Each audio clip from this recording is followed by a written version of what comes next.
बहुत पुराने जमाने में रंती देव नाम के एक राजा थे। वो बहुत ही नेक दिल और दयालु थे। वो हमेशा अपनी प्रजा के बारे में सोचते थे। वो हमेशा अच्छे काम करते थे। वो रोज पूजा पाठ करते थे। वो हमेशा गरीबों को दान देते थे। राजा रंती देव का राज्य बहुत अमीर था। उनकी प्रजा खुश और संतुष्ट थी। लोग उनका बहुत सम्मान करते थे। राजा भी अपनी प्रजा से बहुत प्यार करते थे। राजा रंती देव के दरबार में हमेशा ज्ञानी लोग और साधु संत आते रहते थे। राजा उनका बहुत आदर करते थे। वो ध्यान से उनकी बातें सुनते थे, जो उन्हें ज्ञान से भर देती थी। राजा रंती देव का जीवन का एक ही मकसद था। वो अपने अच्छे कर्मों से स्वर्ग जाना चाहते थे।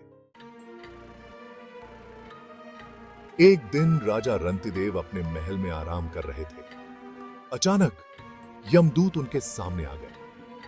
यमदूतों को देखकर राजा डर गए। उन्होंने कभी नहीं सोचा था कि यमदूत अचानक ऐसे आ जाएंगे। यमदूतों ने कहा, राजन, आपका समय पूरा हो गया है।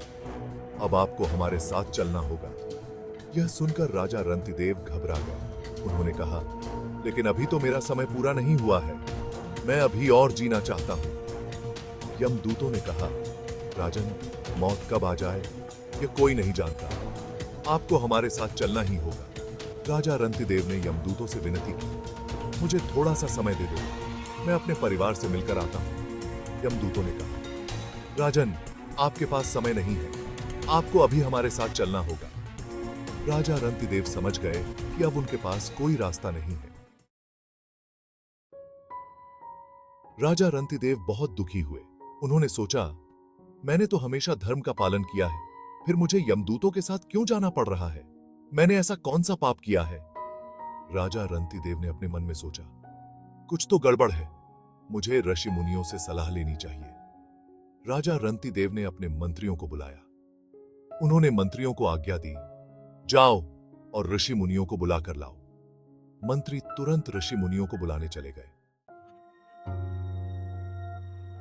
कुछ ही देर में ऋषि मुनि राजा के दरबार में आ गए। राजा ने उन्हें अपनी परेशानी बताई। ऋषियों ने ध्यान लगाकर राजा के पिछले जन्मों को देखा।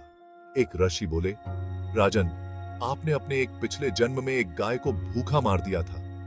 यह सुनकर राजा रंती देव को बहुत दुख हुआ। उन्होंने कहा, महाराज, मुझे उस पाप की सजा से कैसे मुक्ति मिलेगी?